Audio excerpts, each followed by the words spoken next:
लोकशाही राज्यात संविधानाची कास पकडून चालणारा, समाजातील वास्तव चित्रण करणारा निर्भीड पत्रकार आणि लोकशाहीचा चौथा स्तंभ मानले गेलेला पत्रकार आज भयभीतपणे जीवन जगत आहे। याचं कारण पत्रकारावर येणारं दडपण।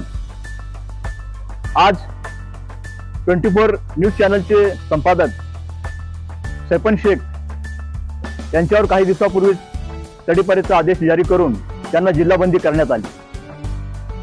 सैफन शेख यांची सामाजिक पार्श्वभूमी बघितली असता कुठल्याही प्रकारची गुन्हेगारी पार्श्वभूमी त्यांची नव्हती। निर्भीड लेखणी करणे आणि प्रशासनाचा गलथान कारभार चव्हाट्यावर आणणे अशा टाईपचं त्यांचं लेखन होतं, त्यांचं मालिका त्यांनी लावलेली होती। तर सूडबुद्धीतून किंवा मनात राग धरून त्यांच्यावर तडीपार सारखा आदेश जारी करून त्यांना जिल्हाबंदी करण्यात आलेला आहे। हे अत्यंत चुकीचं आहे। प्रथमतः आम्ही पत्रकार कृती समितीच्या वतीने या गोष्टीचा जाहीर निषेध करतो। आज आम्ही RDCला याबाबत पत्रकार कृती समितीच्या वतीने आज आम्ही ते निवेदन दिलेलं आहे।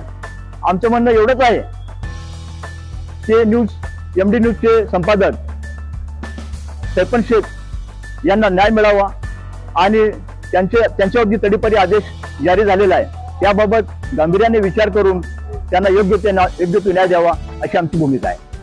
जय हिंद, जय महाराष्ट्र।